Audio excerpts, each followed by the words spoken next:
បាទនេះរូបភាពបាទកន្លែងនេះមានវាយកែងបាទ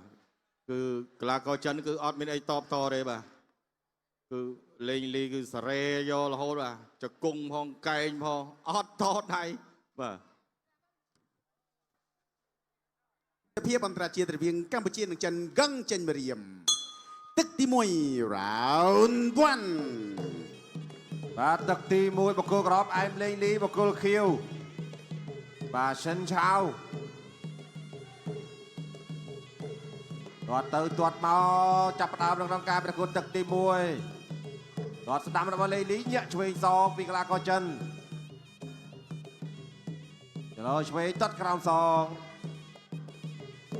ទាត់ស្ដាំទាត់ឆ្វេងសងវិញអត់ទាន់លេងដៃទេអត់ប្រយ័ត្នដៃច្រើនទាត់ស្ដាំវាយពោះទឹកសងទាត់ស្ដាំរបស់លេងលីបាទជើងនេះលាន់ល្អមែនតើបាទផ្លាច់តែម្ដងទាត់ទៅទាត់មកបាទលេងជើងខាងក្រោមកម្ដៅសាច់ដុំក៏ដូចជាស្ទាបស្ទង់ទាត់បាទខាងក្រោមបាទលេងលីក៏ទាត់សងវិញបាទកីឡាករចិនភាគច្រើនល្អកំដាប់ដីបាទដៃញាប់បាទទាត់ស្ដាំរបស់លេងលីបាទកាប់ចូលគល់ផ្លូវលាន់ផ្លាច់ទាត់សងពីសិនឆាវទាត់ក្រោមលេងលីស្ទុះចូលក្រៀកកលេងលីជាប់យាមបាទរកកន្លែងជង្គង់មិនទាន់បានទេលោកអញ្ញាកណាបំបីសិនដើរចូលជាបន្តចាប់ក្រៀករុញយាមដកពីលេងលីទាញមកបានហើយទាញផ្ដួលខ្លួនបាទបាច់បាក់កិច្ចពីផ្លែជង្គង់វាយពោះទឹកមួយទៀតចាក់ជង្គង់ស្ដាំបាទព្យាយាមដកទៀតហើយបាទលេងលីព្យាយាមដកបាទកីឡាករចិនគាត់អត់ចេះជង្គង់ចឹងគាត់អត់លេងជង្គង់ជាមួយទេដួលមកគាត់កិច្ចផុតដល់ចូលស្ដាំមួយទៀតរបស់លេងលីសងឆ្វេងវិញជង្គង់របស់លេងលីទាញមកបានហើយអេឡង់ពេញហើយដួលខ្លួនទៀតអត់ឲ្យបានជង្គង់បាទក្បាច់ពិសេសដែរបាទកីឡាករចិនបែរស្ដាំកែងសងពីលេងលីបែរខាងក្រោយ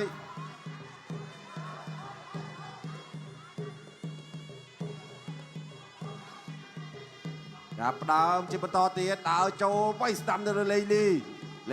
ទាញមកឲ្យជង្គង់បានអត់ជង្គង់បានជង្គង់ថែមមួយទៀតអូយបាទកិច្ចតម្រាំតែរួចកីឡាករចិនឥឡូវចង់វិញរកផ្លូវចេញតាក់ឆ្វេងទាត់ក្រោមចាប់ជើងឲ្យទាត់ក្រោមដាច់ជំទល់ល្អមែនទែន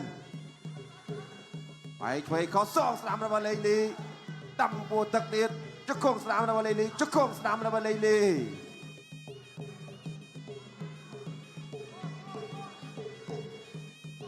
ចូលពីលេងលីជាបន្តទៀតយាមវាយឆ្វេងស្ដាំលេងលីអត់ឈឺទេចាក់ជង្គង់ឆ្វេងលេងលីជង្គង់ស្ដាំជង្គង់ឆ្វេងជង្គង់ស្ដាំជង្គង់ឆ្វេងអត់ព្រមទៅទេទី1ទី2 round 2បាទទឹកទី2អរគុណដល់ Boost Strong ញ៉ាំ Boost Strong បាទរសជាតិដិតជ្រៅទឹក2លេងលីលេងកែងវិញម្ដងទាញមកដួលខ្លួនទៀតហើយជង្គង់ឆ្វេងអត់ចាប់បាទដួលចាប់ទឹកបុកកែងឆ្វេងសងស្ដាំវិញពីលេងលីជង្គង់ឆ្វេងរបស់លេងលីកែងស្ដាំជង្គង់ឆ្វេងអត់ទៅទេ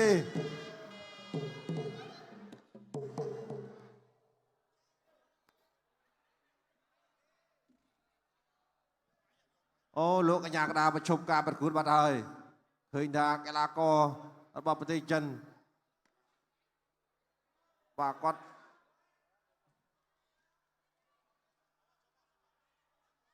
អត់ទៅអត់រួចបាទឃើញដួលច្រើនឃើញថាចាប់មកដួលរកកន្លែងវាយអត់ឃើញបាទលោកកញ្ញាកណ្ដាលឃើញថាទៅមុខទៀតក៏ទៅលេងរួចដែរបាទអញ្ចឹងក៏សម្រេចចិត្តបញ្ឈប់ការប្រកួតប៉ុន្តែកីឡាករចិនដូចជាមិនទាន់អស់ចិត្តទេបាទកម្លាំងគាត់នៅមានគាត់នៅចង់វាយទៀតខំជិះយន្តហោះមកបាទអាញាកដាគាត់ឃើញផែគិតថាកីឡាករចិនប្រហែលជាអសមត្ថភាពបើទៅរួចការប្រកួតបានត្រឹមតែ2ទឹកប៉ុណ្ណោះជ័យជំនះបានទៅលើបង្គោលក្រហមអែមលេងលីឈ្នះបង្គោលខៀវដោយលោកអញ្ញាកដាបញ្ឈប់នៅក្នុងទឹកទី2